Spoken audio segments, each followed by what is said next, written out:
Hello, is it audible? Am I visible? Yeah, fully audible. Okay, let's start.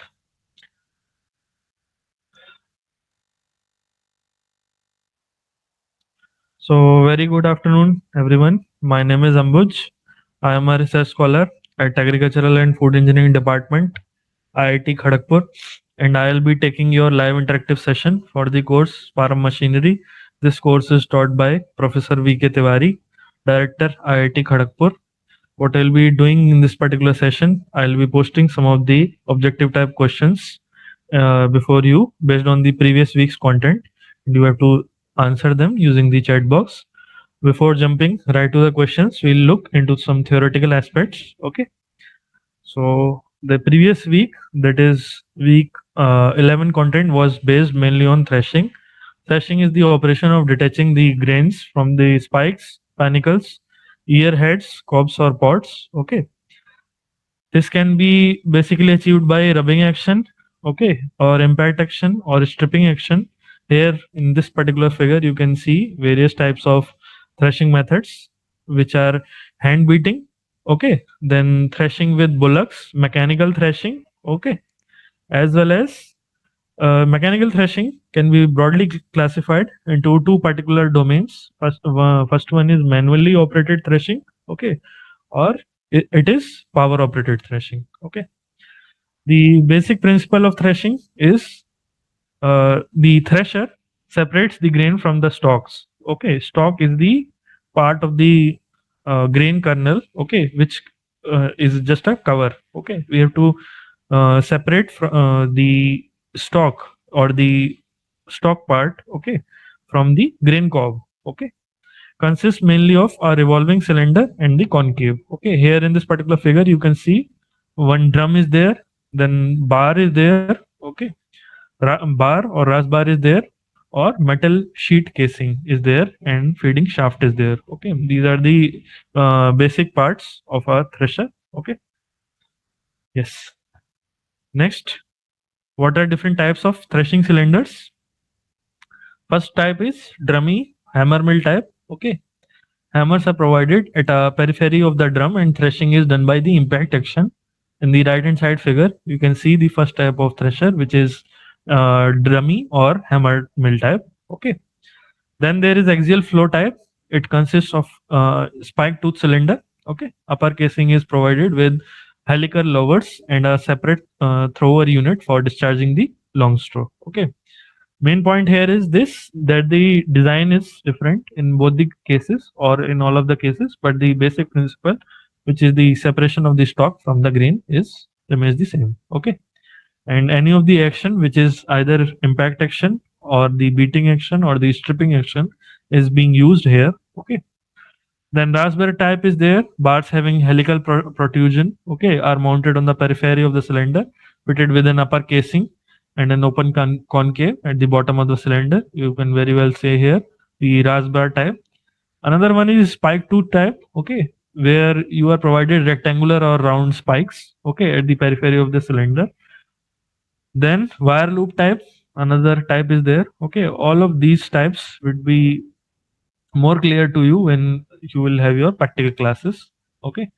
Wire loop type is there. Wire loops are fitted on the periphery of a closed type cylinder and woven wire mesh type concave is provided at the bottom. Okay.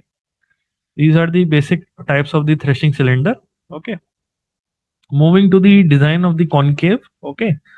Of the number of strokes of the ras bar, which is given by the formula I. Okay. In the formula, the symbol is I against the grain layer shifted through a working slit of a given length and a given drum diameter. Okay. I is given by the formula alpha divided by 2 pi nz. Alpha is the wrap angle of the drum by concave, n is the number of drum revolutions, and z is the number of the ras bars on the drum circumference. This formula, if you want, you can just note it down. Okay, important for present session because one or two questions will be on this particular formula. Okay, then peripheral width of the concave, okay, should range from one third to one fifth of the peripheral width of the cylinder or drum. and the peripheral width is pi d by 3 to 5 pi d by 12. Okay. Then clearance, you can see here the clearance part at inlet is 13 to 19 millimeters and outlet it is 6 to 9 millimeters. This is regarding the design of concave, and here one particular attribute you can just note it down, that there is no diameter. Okay. I, or the number of strokes of the raspberry, okay, it is independent of the diameter. That you have to just make a note of it. Okay, it will be very useful to you. Yes. Then moving forward, the threshing capacity of the cylinder of the thresher for a given crop, it is uh, for raspberry type it is QR. Okay, and for spike tooth type it has another formula, Q naught dash Z. Okay, Q naught is the permissible feed rate, 0.25 to zero point 0.4 kg per second per minute, and Z is the number of tooth. Okay, and QR for a raspberry type thresher is Q naught LRM. Okay, Q naught is the allowable feeding rate, which is slightly lesser as compared to the spike tooth type. This value would be provided to you, 0.35 to zero point 0.4 kg per second per meter. LR is the length of the drum. Okay, M is the number of bars. Okay, then there are two very important things. First one is the arrangement of spikes on the drum. Okay, it is given by the symbol Z. Z is the total number of tooth. Okay, Z is given by the formula MP by A plus 1. Okay, and whatever the uh, different symbols are that has been given here. Okay, MP is the number of number of teeth present in the same plane of rotation, that you have to take as MP. LP is the length of drum. Okay, and A is the distance between two adjacent paths, and Z is the number of tooth. Okay, arrangement of the spikes, how you will arrange different spikes on a drum, that is given by this particular formula. Okay, this also you can note it down. Okay, important. Then another is the power requirement of the threshing unit. Okay, power supplied to the drum by an engine NS is utilized to overcome idle resistance. Idle resistance is NJ, and total useful resistance due to the process of threshing is NU. Okay, so total power requirement is Ns, and it is the sum of Nj and Nu, and Ns is A omega plus B omega Q plus M dash V square divided by 1 minus F. Okay, first part of this particular formula is your Nj, this one, and this one is your Nu. Okay, this the theory behind this design we have taken from Goryachkin drum theory. Okay, already taught. I'm just revisiting the concept here, so it would be very useful for you to solve the numerical questions which are based on this particular uh, formula. Okay, here A, B, and omega. Omega is the peripheral speed of the drum. Very easily you can mark it down. Then A is an empirical coefficient, moment of the friction force in the bearings. That is for raspberry drum, it is zero point 0.4 into 10 raised to power minus 3, and for peg tooth one, it is 0.4 into 10 raised to power minus 2. Okay, no need to go for the remembering. A and B would be given to you. Okay, B is the factor characterizing the drum's ventilating effect. Okay, then for raspberry type, it is 0.91 into 10 raised to power minus 6. For peg tooth one, it is 0.64 into 10 raised to power minus 6. Okay. Yes, moving to the second part, which is the NU. Okay, NU is the useful resistance due to the process of threshing. Okay, useful resistance which is utilized in threshing process. So it is given by the formula M dash U M dash V square over 1 minus F. Okay, M dash is the mass delivered per second. The unit would be in kg per second. Okay, F would be the friction coefficient of materials rubbing in the working slit, or you can say the frictional coefficient that would be provided to you, and V is the speed of the material obtained in time delta t. Okay, these are the different attributes. Okay, according to the Goryachkin drum theory. Okay, all the parts, all the formula. Please make a note of it. Okay, these two are absolutely very important, NS and Z. Okay, Z is the number of total number of tooth as well as the total power requirement of the threshing unit. Okay, these are very very important for you. Yes. Then here some analysis is provided. Okay, parameters affecting performance of the thresher. Okay, type and variety of crops, dependence of the amount of grains released in particular threshing on a particular variety of grain may be characterized by work expenditure required for husking the grains. Okay, the various different attributes or the parameters influence the performance of the thresher. Okay, type and variety of the crop is the first attribute. Another one is moisture content. Here you can see, first of all, understand L, D, and S. L is the cylinder loss. Okay, D is the grain damage. S is the percentage of grain separated through concave grade. Okay, so the variation has been plotted here. As the moisture content increases, the L increases means proportionally. Okay, whereas D and S, both the grain damage and the percentage of grain separated to concave grade, they decrease. Okay, this is regarding moisture content. Then addition of grain matter. Yes, as the grain matter increases, the threshing efficiency is decreased and the cylinder losses are increased. Okay, so inverse relationship is there with the addition of green matter.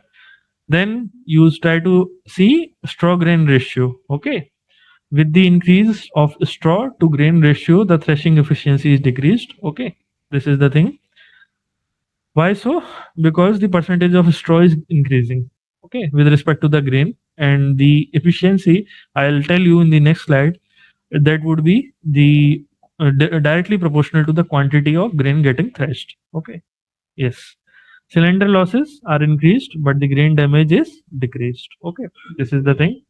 Then machine parameters, various machine parameters like cylinder diameter, cylinder speed, concave length, then cylinder concave clearance, and the feed rate. Okay, all these factors, they influence the threshing performance. Okay, so when you go for the designing of the thresher, this L, D, and S, you have to just uh,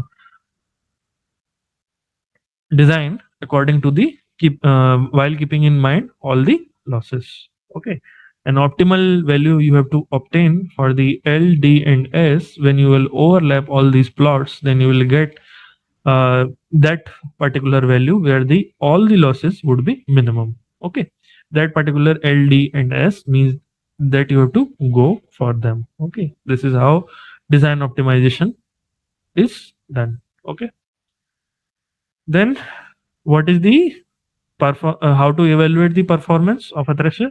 Okay, next aspect. Then you try to see the total grain input is A, which is the sum of B, C, and D. Okay, here everything has been given to you. B is the quantity of threshed or the clean grain collected from all the outlets per unit time, that is B. Then quantity of broken grains from all the outlets per unit time is C. Then quantity of unthreshed grain from all the outlets per unit time is D. Okay, so A is the total grain input per time, which is the sum of B, C, and D. Then percentage of broken grain, very easily you can find out quantity of broken grain divided by the total grain input. Okay, then percentage of blown grain. Okay, for that you have to calculate first, you have to know first what is G. G is the quantity of clean grain obtained at straw outlet per unit time. Okay, then G divided by A into multiplied by 100 will give you the percentage of blown grain. Then percentage of unthreshed grain. Okay, that is the quantity of unthreshed grain divided by total grain input per unit time into 100. Okay, that is the percentage of unthreshed grain. Then percentage of spilled grain, you can very easily say here. Okay, for that you have to know what is J. J is the quantity of clean grain obtained at sieve overflow and underflow per unit time. Okay, so J divided by into 100, that will give you the percentage of spilled grain. Okay, and you try to see here two different efficiencies are there. First one is the threshing efficiency. It is 100 minus percentage of unthreshed grain. Okay, and the cleaning efficiency, it is M divided by F into 100, where M is the quantity of clean grain obtained from the sample taken at main grain outlet, and F is the total quantity of the sample taken at main grain outlet. Okay, M divided by F multiplied by 100. Okay, that is regarding threshing efficiency. Okay, let us move forward. The very first question for the day, based on the just the recap which I have just told you. Threshing can be achieved by rubbing action only, rubbing and impact action only, rubbing and stripping action only, or rubbing, impact and stripping action. Okay, try to give your opinion. I just already told you what shall be the correct option. Okay, yes.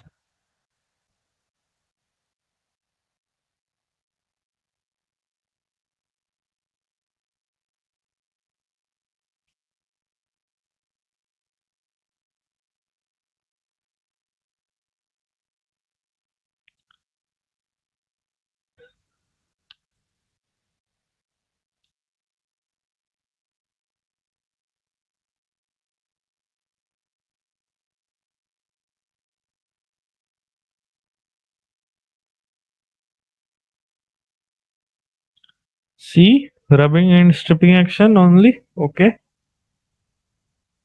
the correct option would be rubbing, impact and stripping action. Okay, I already told you in the very first slide. Okay,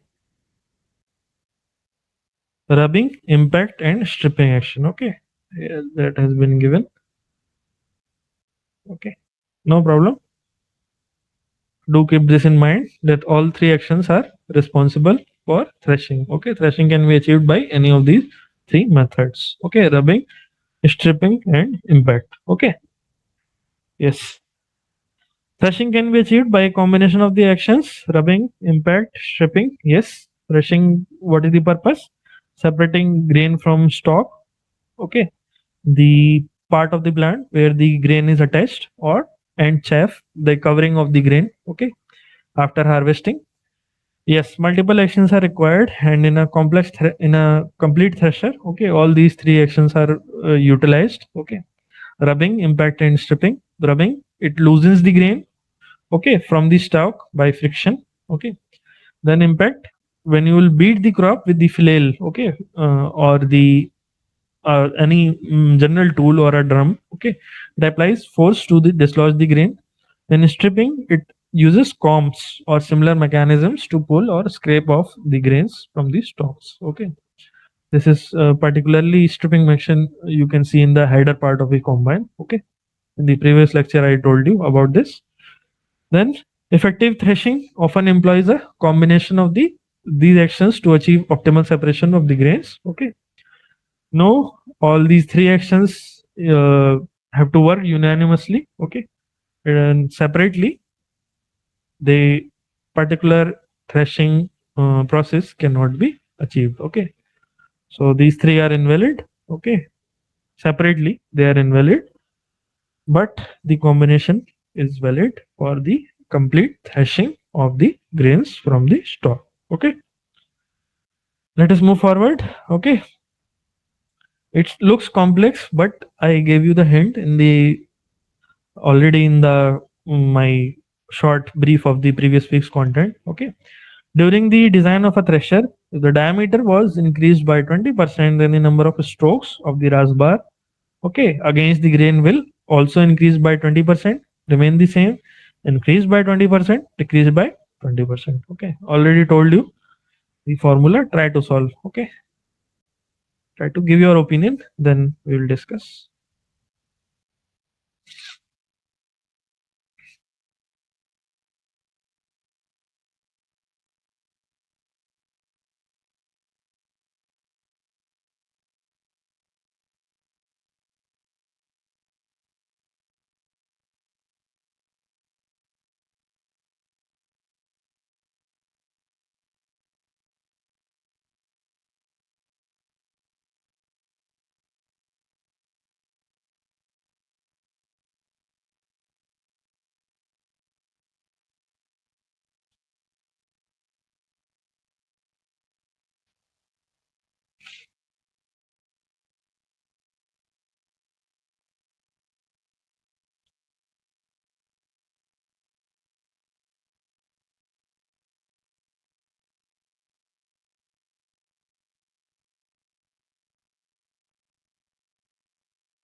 Okay, B. Very good. Yes, it is indeed B. Okay, remains the same. Why so? Let us look. The number of strokes of the rasbar against the grain layer. Okay, it is nowhere depending on the diameter of the drum. Okay, it is given by the formula I. I is the number of strokes of the rasbar. Okay, which is given by the formula alpha over 2 pi nz. Okay, alpha is the wrap angle of the drum by the concave that would be provided to you, and is the number of drum revolutions, and z is the number of ras bar. Okay, on the drum circumference, already told you. Okay, so the number of strokes of the ras bar will remain same whether you will uh, change the diameter by 20%, 100%, or 1000%. It will remain the same. Okay, because I is independent of D. Okay, where D is the diameter. Okay, of the drum. In a thresher, increasing the drum diameter by 20%. Okay, will make the number of strokes of the rasbar will already remain same. Okay, analytically, if you want to find out, the drum diameter primarily affects the circumference of the threshing path. Okay, not the number of rotations of the drum which it completes in a given time. Okay, that is why they are independent. Then strokes per rotation. Number of strokes of the rasbar against the grain layer depend on the design of the rasbar and their placement relative to the drum. Okay, if four rasbars at equal interval have to are placed on the circumference of a drum, then they will deliver four stroke per rotation regardless the drum diameter. Okay, then can see here the what effect would be there on increasing the diameter on various other parameters, while the number of rotations, number of strokes per rotation remain the same. Increasing the drum diameter can affect threshing, okay, efficiency in another ways, like increased threshing surface. Yes, a larger diameter provides greater surface area for threshing, potentially allowing for processing a larger volume of crop per rotation. Okay, then yes, if the drum rotational speed remains constant, larger diameter will result in higher peripheral velocity. Okay, speed at the drum's edge. Okay, it will influence. Okay, this can increase the impact force of the rasbar on the crop, potentially improving the thresher efficiency. That is why we go for certain larger diameter. Okay, not when the particular thresher is power operated. Okay, or it is through some electrical source, solar operated source. Okay, we design the drum diameter accordingly. Okay. In conclusion, increasing the drum diameter by itself won't change the number of strokes from the rasbar. However, it can influence the threshing performance through factors like increased threshing surface area and potential changes in peripheral velocity. Okay. Yes. Moving to the next question. In rasbar type thresher, the clearance between the cylinder and the concave at the outlet ranges from, and your options are 6 to 9 millimeters, 9 to 12 millimeters, 13 to 19 millimeters, or 20 to 25 millimeters. Okay, this particular question is there. To try to solve it, I already told you the range. Okay, if you remember it, otherwise we'll discuss what shall be the correct range. Okay,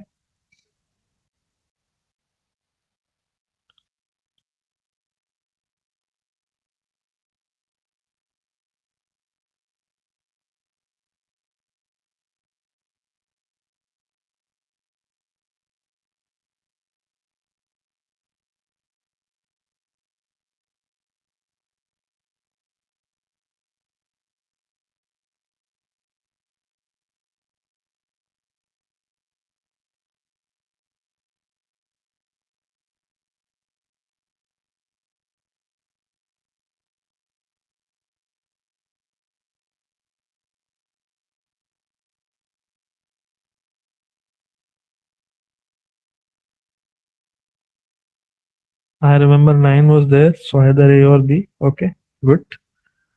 Give me one option. More than one choice is not an option here. Try to be more specific. Okay.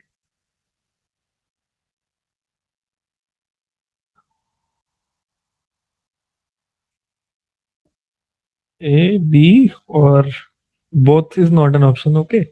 Either A, either B. Okay. No problem. Let's move forward. Yes, it would be A. Okay. You told B. Okay, no problem. In the examination, please keep it in mind. Okay, both the ranges at the starting only I provided you. Okay. So here at a glance, you can see what are the important things from this particular week's content. Okay. Yes, at outlet it is 6 to 9 millimeters. At outlet, here it is given. At inlet, it is 13 to 19 millimeters. Okay. So accordingly, it would be this one, 6 to 9 millimeters. Okay. Yes. The clearance between the cylinder and the concave at the outlet in a Rasbar type thresher, it ranges between 6 to 9 millimeters. Threshing process I already told you. Balancing factors are small clearance or larger clearance. Okay. The impact of both the types of clearance we will see. Smaller gap improves the threshing efficiency by allowing for more aggressive separation of grains. Okay.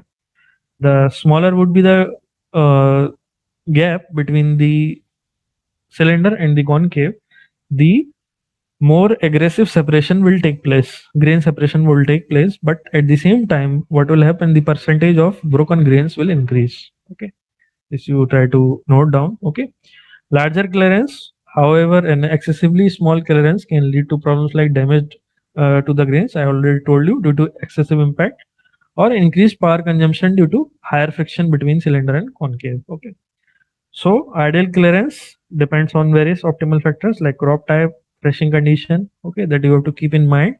Considering these factors, a range of 6 to 9 millimeters for a Rasbar type thresher would be balance between the threshing and minimizing the grain damage or excessive power consumption. If you will keep for it too low, power consumption would be certainly on a higher side and the percentage of broken grains will increase. Okay. It is the reason for keeping it between 6 to 9 millimeters. Okay. Yes. Now the fourth question for the day, threshing efficiency in percentage is given by the formula. Okay, that is only being asked in this particular question. Okay, already I told you, but still for your own clarity, do try to answer it. Okay.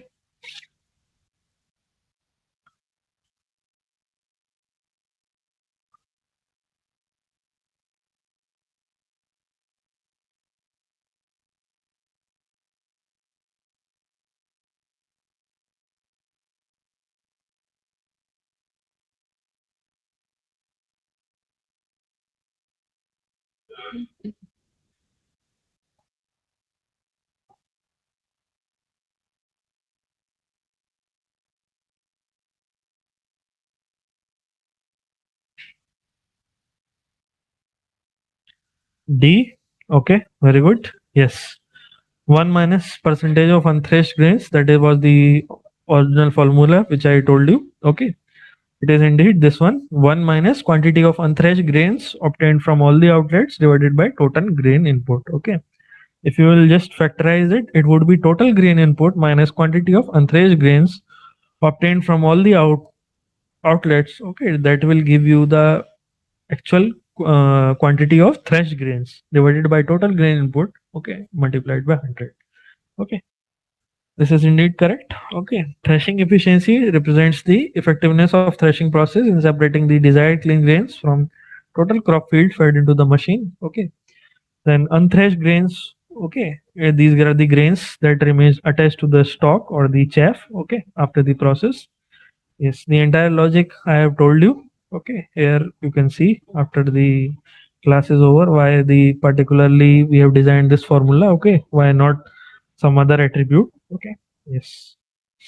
We want to calculate the percentage of total grain input that was successfully threshed obtained as a clean grain. Okay. Subtracting the quantity of unthreshed grain from the total grain input gives the quantity of threshed grains. That is what I told you. Okay. Then dividing that particular quantity by the total grain input and multiplying by 100, we will get the threshing efficiency. Okay. The other options, they are definitely incorrect. Okay. A1 was no, it does not take into the consideration unthreshed grains. Okay. Then similar B, similarly, it includes only the threshed grains. Okay. It is not correct. Then your C, yeah, it divides total clean grains by total threshed. Okay. No, no, it is not the formula. Correct one would be D only. Okay. Yes. Moving forward, the carbon percentage in high carbon steel lies in the range, and the range has been provided to you: 0.25 to 0.6%, 0.05 to 0.25%, 0.6 to 1.5 percentage, okay, or it is 2.5 to 3.8. Okay, do try to answer it. I think I have taught you this in, I think, first lecture. Okay, so if you remember it from there, fine. Rest you can just try to give your opinion. Okay.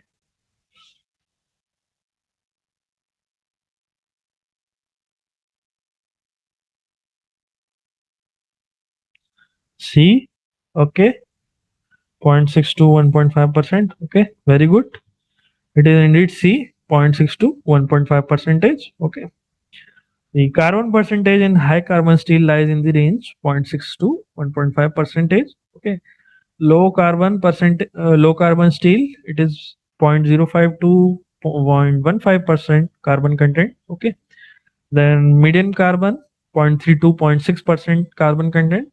High carbon is zero point 0.6 to 1.5, and ultra high carbon is between 1.25 to 2%. Okay, it can even change to 2 point, it can even climb to 2.5%. Okay, in case of ultra high carbon steel. And ultra high carbon steel is also known as tool steel. Okay, it is it is very hard. Okay, yes.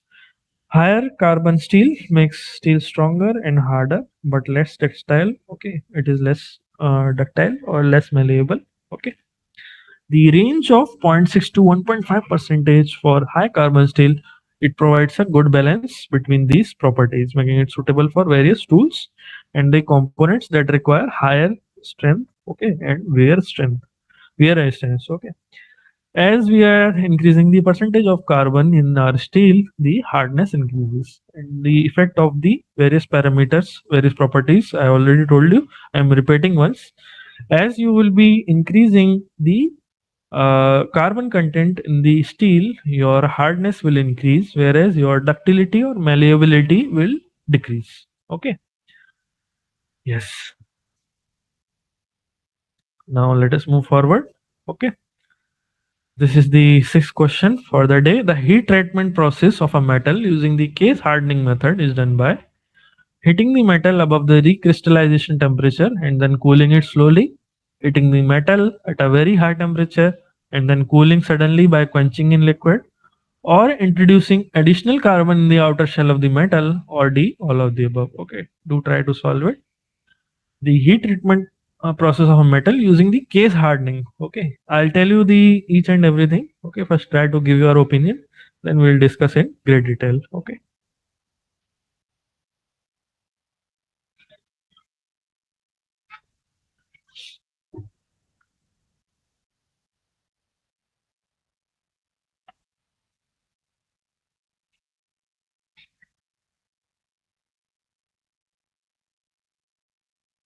Okay, C, introducing additional carbon into the outer shell of the metal. Yes, you are definitely very correct. Okay, heating the metal above the recrystallization temperature and then cooling it slowly, this process known as annealing. Okay, then heating the metal at a very high temperature and then cooling suddenly by quenching in liquid, that is quenching only. Okay, then C, introducing additional carbon into the outer shell of the metal. This particular process is uh, the heat treatment process of a metal using the case hardening, that is done by this particular method. Okay, case hardening process, introducing additional carbon into the outer shell of the metal, that is only case hardening method. Okay, yes.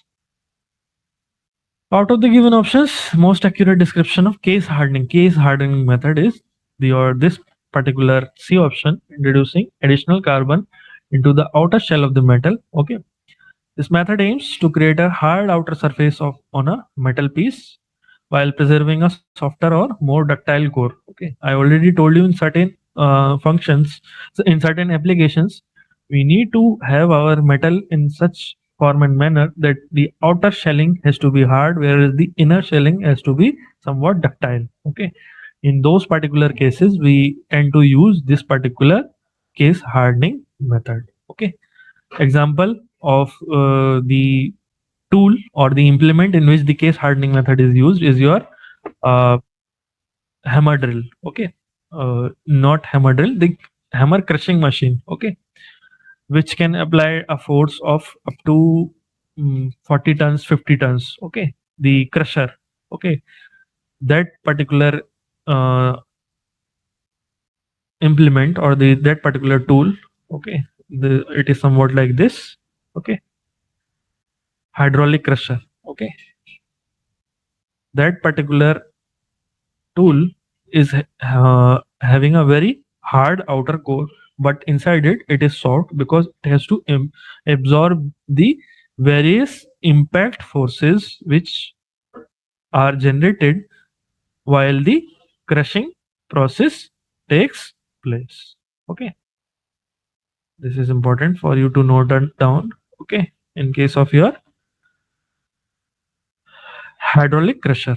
Okay, or this particular case hardening process is used. Okay.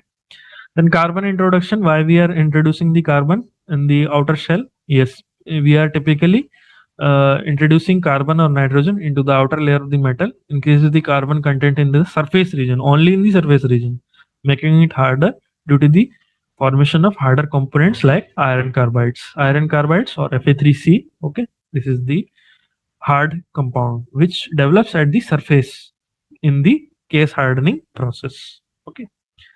Yes, heating above recrystallization temperature and slow cooling. Okay, it softens the entire material by allowing the grains to grow and reducing the internal stress. Heating at very high temperature and then quenching. Okay, it doesn't directly relate to case hardening. Okay, quenching is another method. Yes, all of the above would be there in this particular case. In conclusion, case hardening involves enriching the outer layer of the metal with carbon or somewhat some in some particular applications if you want you can introduce nitrogen also to create a harder surface while maintaining a softer core. Nitrogen is often introduced. Okay, carbon is introduced in those particular cases in which you require hardness at the surface. Okay, nitrogen is introduced in those particular cases when you require your metal to be inert. Okay, that then you only introduce nitrogen in the outer part. Okay. Yes, some more information regarding first option, which is was annealing. Okay, annealing, the metal is heated above the recrystallization temperature and then it is cooled slowly. Okay, usually in a furnace. Okay, then the slow cooling allow new grains to form without the stress and deflects present in the original structure. Okay, annealing reduces the hardness, it relieves the internal stress, it refines the grain structure, it improves the machinability. That is very, very important. Okay. When the machinability would be there inside a certain material, then only you would be able to work on it. Okay. You would be able to either decrease or decrease the size. You will be able to finish it. You will be able to grind it. You will be able to do knurling operation on it. Okay. So annealing helps in this particular aspect. Okay. The result is a material that is easier to work with the further manufacturing process. Recrystallization temperature, particular term was there. Recrystallization temperature, it is the temperature at which the deformed metal undergoes recrystallization. As the name is, as the work is. Okay. Meaning the formation of new strain-free grains to replace those which were distorted by plastic deformation. Okay. Plastic deformation occurs during the process such as rolling or forging. Okay. So in order to relieve those particular types of stresses or decrease those particular types of stresses, okay, the metal is heated and cooled naturally in presence of natural air. Okay, at a slow pace. Okay, that is the annealing. Key points about the recrystallization temperature, they include typically ranges between 1/3 to 1/2 of the metal melting point. Okay. you not just try to melt the metal, but you just try to make it somewhat red hot. Okay, that would be between one third to one half of the metal's melting point. Okay, below the recrystallization temperature, the metal retains its deformed structure. After above this temperature, new grains are formed without the residual stress or the dislocations from the prior work. Okay, recrystallization, the process restores the metal's ductility, reduces its hardness, and removes internal stresses. Okay, why we are removing those particular internal stresses? We are very interested to remove these particular internal stresses because of these internal stresses only the metal fails during cyclic loading. Okay, which is loading and unloading process in cycles. Okay, after a certain interval, the workpiece or the piece would be loaded. After that, it would be unloaded. Okay, in those particular cases, cyclic stress, okay, it occurs on the metal surface. To remove those particular stresses or the internal stresses of the metal have to be first removed. Okay, in those particular cases, we just try to heat the metal piece to the recrystallization temperature, which is one third to one half of the metal's melting point, and then you try to cool it down slowly. Okay, this is important. The exact temperature varies based on the material type and degree of prior cold work. For example, for aluminum, the recrystallization temperature is relatively low, which is 150 to 250 degrees C. Okay. Then for steel, it is typically 400 to 700 degree centigrade. Okay. Then you can see how this process is being carried out. Here you can see first stage is the recovery stage, heating the workpiece up to the recrystallization temperature. Then recrystallization stage, it is heating the workpiece to the annealing temperature. Then grain growth stage or the controlled cooling of the workpiece, and then you get the annealed workpiece. Okay. Just for your clarity, I have explained the annealing process in a flowchart. Okay. Then quenching was there. Okay, quenching involves heating a metal to very high temperature in those particular cases. Okay, above its critical transformation point. Okay, that particular point in which the arrangement of the atoms in a particular metal they can be rearranged. Okay, that arrangement can be broken, and then rearrangement can take place. Okay, and then rapidly cooling it by immersing it in a liquid, typically water, oil, or brine. Okay, these particular involvement of the liquids, whether it is water, brine, or oil, that depends on the utility. Okay, which type of metal and which type of the surface finish we want. Okay, and the internal structure of the metal we want. Based on that only, we will try to quench. Okay, in that particular liquid. Okay, this rapid cooling locks the metal structure into the hardened brittle state. Okay, key aspects of quenching include increased hardness and strength. Yes, the fast cooling prevents the atoms from rearranging into the more relaxed, softer state, leading to a harder structure, often forming the martensite in steel. Okay. Then brittleness. The sudden cooling can make metal more brittle as the internal stress from the rapid cooling remain in the material. Okay. Then liquids which are used for quenching are water, oil, or brine. Brine is the salted water. Okay. Water provides rapid cooling, but it can induce more internal stress and cracking. Okay, because the cooling rate is very rapid. Okay, oil it it provides slower cooling than the water, but it reduces the risk. Uh, at the same time, it reduces the risk of cracking and warping because the cooling rate is somewhat lesser in this particular case when the metal is cooled with oil. Okay. Then when as compared to both the above cooling liquids, we try to see brine. Brine cools faster than water and it can be sometimes used for specific alloys or the requirements. Okay. It generally cools faster than water. Sometimes it is used for specific alloys or requirements. Okay. Then this process is common in steels and other alloys to increase the wear resistance and improve the mechanical properties. Okay. It is often followed by tempering. Okay. What is tempering? Slow hammering. Okay. To reduce brittleness and achieving a desired balance between hardness and toughness. Okay. This was regarding quenching. Okay.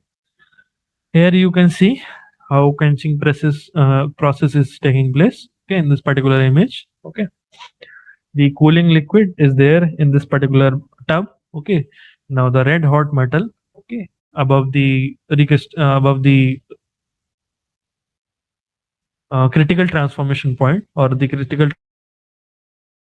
transformation temperature, the metal has been heated to that particular value. Okay. And uh, and now this whole arrangement or whole metal work that would be immersed in this particular liquid, which would be either having water, brine, or oil. Okay. This was regarding quenching. Okay. Yes. So everything I think I have covered. Okay. In this particular question, annealing, quenching, and case hardening. Okay. These three important processes, heat treatment processes of the metal I have covered. Okay. Yes. Moving to the next question for the day. Okay. Excessive soil tillage can cause runoff losses, soil erosion, nutrient leaching, or D, all of the above. Okay. Try to solve it.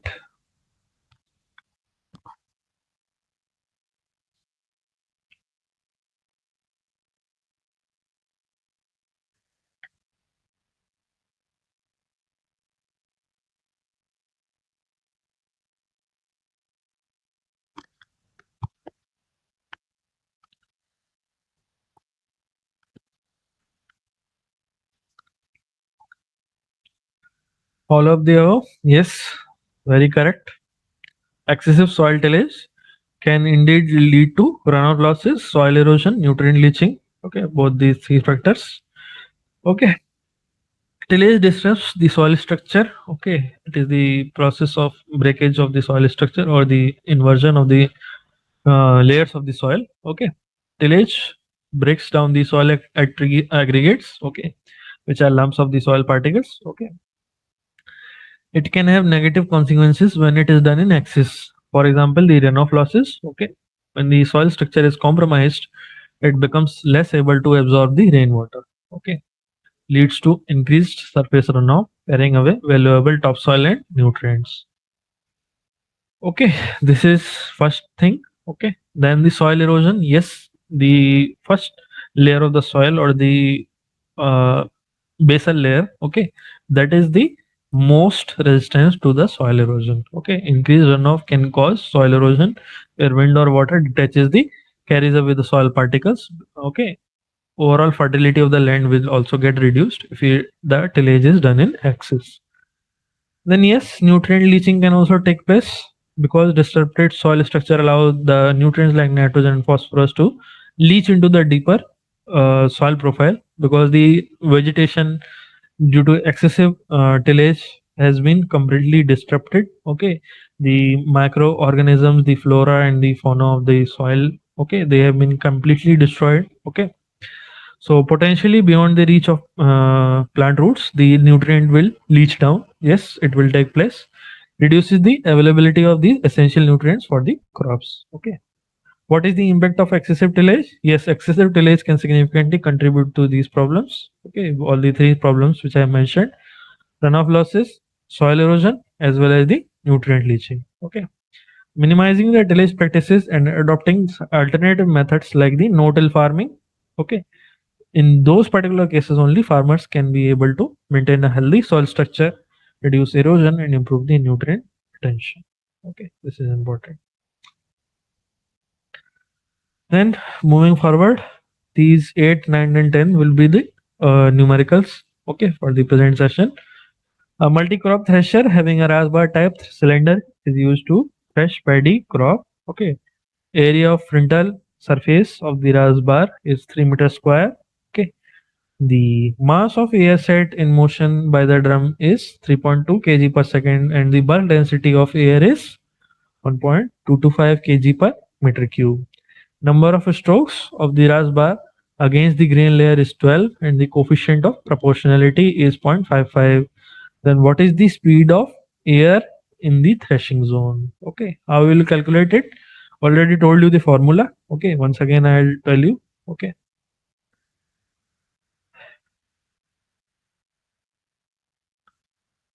just a second. Okay, this particular formula you have to use. Second one, nu m dash v square over 1 minus f. Okay, m dash has been, I think, given to you. Okay, then v square you have to calculate, and then you have to multiply by the proportionality coefficient. Okay, f value you can take, and nu, I think, that has been already given to you. Okay, try to solve it. I'll just show you the question. If you have some another approach, then also you can follow it. Okay,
very sorry for the confusion. Actually, I misunderstood the question. This particular formula will be applicable. Okay, that particular formula which I told you would be applicable in another question. Okay, I certainly misunderstood the question. Okay, here MP. Okay, that is the mass of air set in motion by the drum ras bar in 1 second. Okay, that is MP. Okay, yes, and VC is the velocity which is being asked in this particular question. Okay. Okay, then MP has been given to you as 3.2 mass of air set in motion by the drum. Okay, then gamma P. Okay, that if you will try to look, gamma P is the bulk density of air in kg per meter cube, that has been given as 1.225. Okay, then F is the frontal surface area of the ras bar. Okay, F has been given to you as 3 meter square. Okay, I, what is I? I is the number of strokes of the ras bar against the grain. Okay, that has been given to you as, I think, 12. Okay, G is the acceleration of gravity. Okay, gravitational acceleration 9.8 meter per second square, and then you can calculate what is VC. Okay, after you calculate VC, okay, you have to multiply that particular value by the proportionality constant that has been given as 0.55. Okay, so then you will get it. Okay, everything you will get it.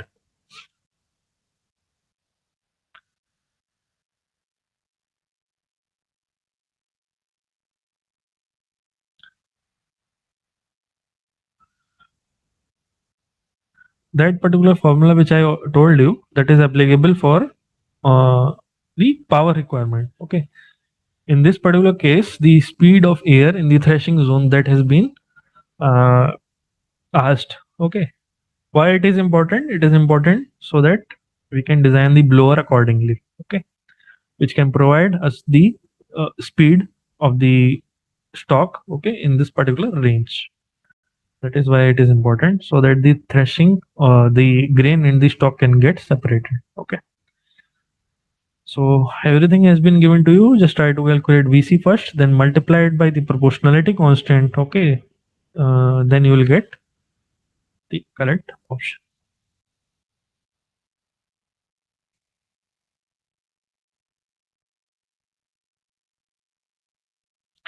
0.3915. Yes. Indeed, you are correct. Okay. 0.3915 would be the correct option. As I already told you. Okay. Frontal surface of the RAS bar F has been provided to you as 3 meters square. Then the mass of air set in motion by the drum has been given to you 3.2 kg per second. Then bulk density has been provided to you. Number of coefficients of RAS bar against the grain layer have been provided to you as 12. Coefficient of proportionality is your 12. Okay. Coefficient of proportionality is 0.55. Okay. Then mass of air set in motion by the drum RAS bar within 1 second is given by gamma P F IVC divided by G. Okay. Gamma P is your bulk density. Just a second. Gamma P is in kg per meter cube. Okay. Yes. Frontal area is in meter square. Okay. I is unitless. VC is in meter per second. Okay. And you divide it by meter per second square. Okay. The entire thing which you will get is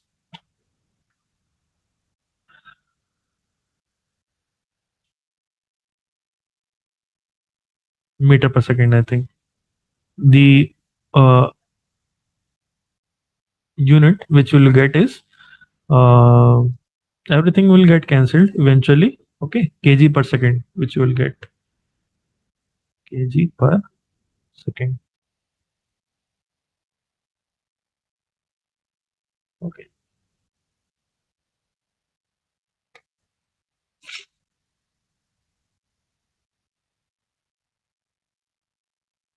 Yes. So keeping every value in the mind here. Okay. 3.2 equal to 1.225 into 3 into 12 into VC divided by 9.81. Okay. Then VC value will get as 0.712 meter per second. Then when you will try to multiply, you will get 0.39 meter per second. Okay. This is important here. Okay. Just a second. I think some mistake is there. Per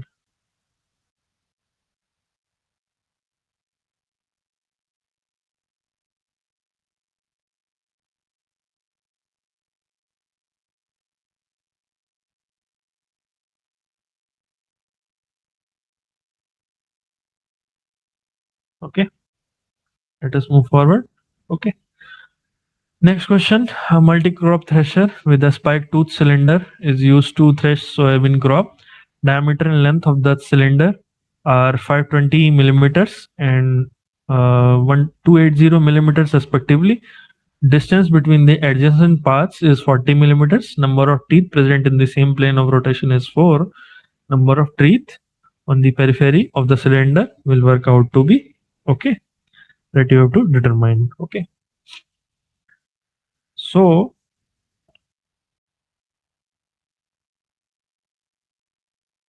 the number of teeth, okay, the formula already I have told you, but still I am repeating. Z is MP LP over A plus 1. Okay. This is the formula. Okay. So see here, LP has been given as 1280 millimeters. Okay. Diameter of the drum. Okay. That is 520. That is, I think, of no use. Okay. A is the distance between two adjacent path that has been given as 40 millimeters. Okay. LP was your length of the drum that has been given. And MP, what is MP? That is the number of teeth present in the same plane of rotation. Okay. When you will keep all the values, you will get Z. Z is the number of tooth. Okay. Try to calculate. Okay. Everything has been given to you. LP is the length of the diameter, length of the cylinder. Okay. Then A is your distance between adjacent path, two adjacent path. Okay. That has been provided to you as 40. Then MP is your number of teeth present on the same plane of rotation, which has been given as 4. Okay, yes. The entire value you will obtain as 132. Okay, great. This was your application of these formula. Okay. Length of the drum LP is 1280. Diameter of the drum 520. Then distance between two adjacent path is 40. Number of teeth present in the same plane of rotation is 4. Then total number of tooth is Z, that is MP LP over A plus 1, 4 multiplied by 1280 by 40 plus 1, directly get it 132. Okay. Yes. In this next question, a wheat thresher equipped with spike tooth cylinder is operating at a peripheral speed of 30 meters per second. Feed rate of the wheat is 3200 kg per hour. If the idle resistance and coefficient of materials rubbing in the working state is given as 1.25 kilowatt and zero point 0.7 respectively, then what will be the total power required for threshing? Okay. Idle resistance in that formula was Nj. Okay. Nj has been provided to you. Value has been given as 1.24 kilowatt. Okay. Then Nj is given, then Nu. Okay, which is the useful resistance. Okay, that you have to calculate. How you will calculate? But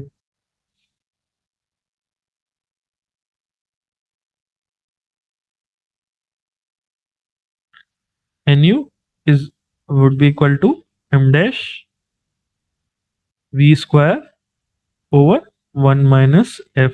Okay. Yes, see here m dash. Okay, SI units will use. It has been given as 3200 kg per hour. Try to convert in kg per second. Then m dash value, then v value. V is given as 30 meter per second. Okay. Try to put it directly. Then 1 minus f. F has been given as 0.7. Then you try to calculate Nu in total. That okay. And the sum of Nj and Nu will give you the power requirement. Yes.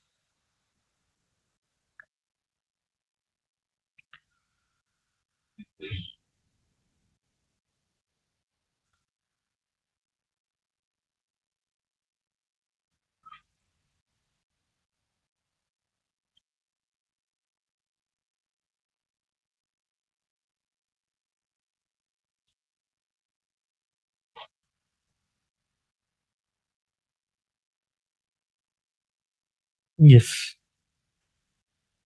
It is indeed 3.9 kilowatt. Okay. Already I told you. Peripheral speed of the cylinder has been given. Then feed rate 3200 kg per hour. When you try to convert it in kg per second divided by 60. Okay. That will come around 0.89 kg per minute. Then divided further by 60, it will come around 0.89 kg per seconds. Okay.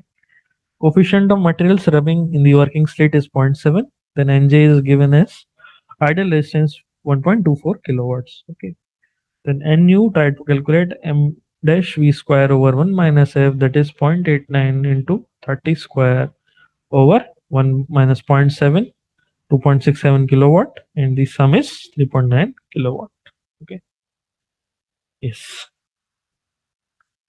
This marks the end of the today's session. Okay. If you are having any doubts, then please do tell me. Okay.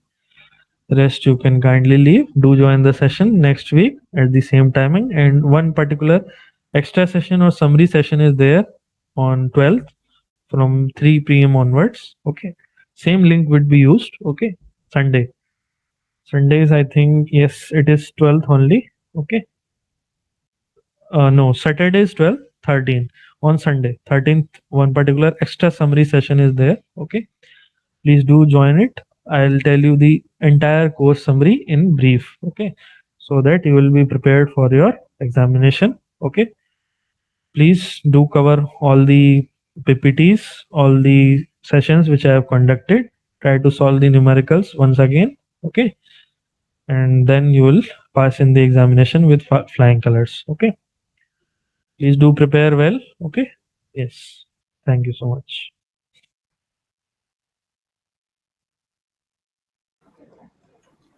Sir, I have a question. Yes, yes, yes. Please do ask me. Please do ask I am sharing my screen. me. Yes, yes.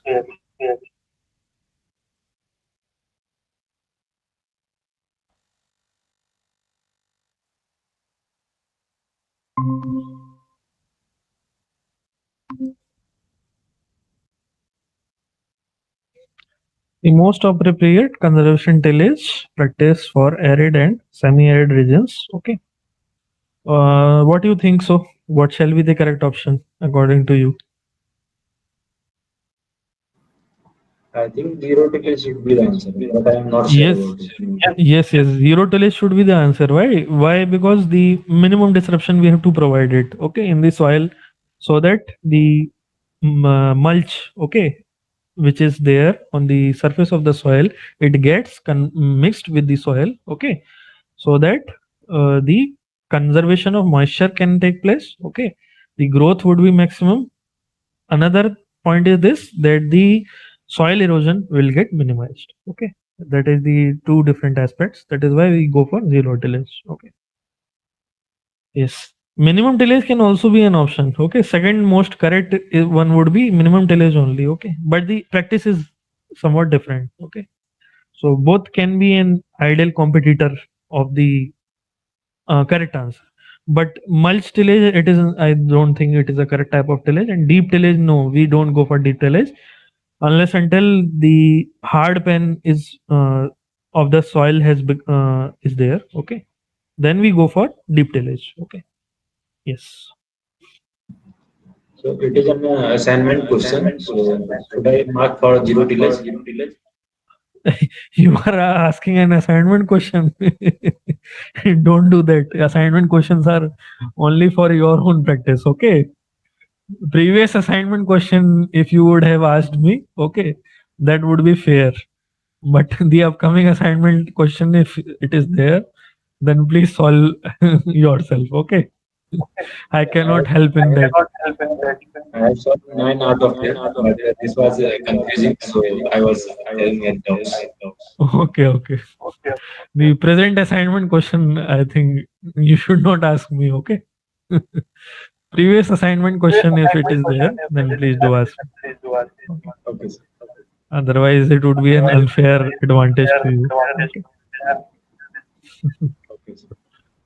Don't Thank you, sir. worry, even if you will get one or two questions incorrect, still the grade would be good only. Okay.